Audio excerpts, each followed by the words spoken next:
Good morning, everyone. It's time for the Gospel from Patmos, Everyday Insights for Living from the Book of Revelation. The author is Jon Paulien, and he writes, "The big issues of the end time arise from the little decisions we make each day. Prophecy has a practical purpose. Studying the Book of Revelation should make us better people, not just dispensers of heavenly intelligence." My name is Donna-Marie Duncan, and I'd like to welcome you to my podcast. Go ahead and subscribe and hit the bell so that you can get a notification each morning to listen. January 3rd, the revelation of Jesus Christ. Our household and many others share a certain custom. When young people get hungry, they tend to shout, "Mom, what's there to eat?" But if Mom is too busy to answer, or steps outside, the next step is to head into the kitchen and see if something is cooking. If there is, they lift the cover off the pots on the stove or open the oven door if something is baking to see what's inside. Cooking smells can be wonderful, but often they raise a good deal of curiosity. What is it that smells so good? What can we look forward to eating in a few minutes? The word for revelation in the original is apocalypsis, the Greek word from which the English word apocalypse comes. The word apocalypsis consists of two Greek words, apo, meaning from, and kalupto, meaning to cover. So the word apocalypsis means to take the cover off something. If that something were a pot, removing the lid allows you to see what's cooking. You are unveiling the pot's contents.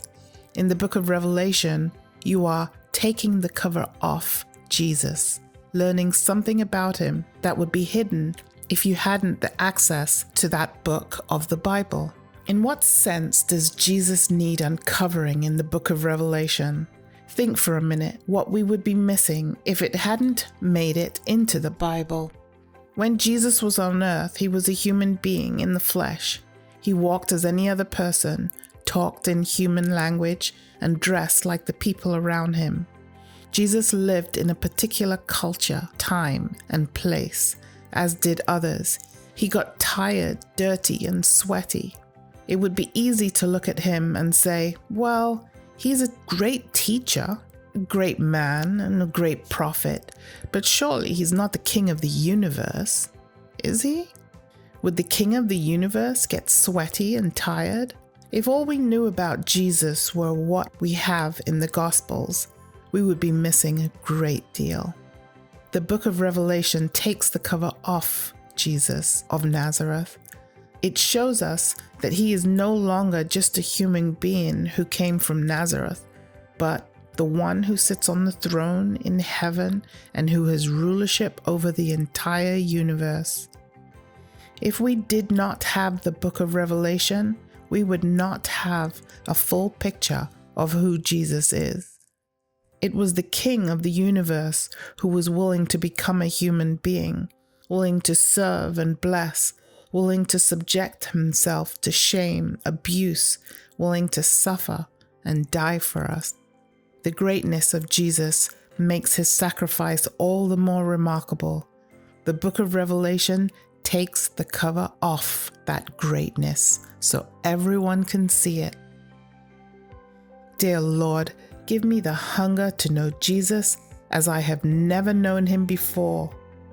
Make the images of his greatness in Revelation open my eyes to the privilege of a relationship with him.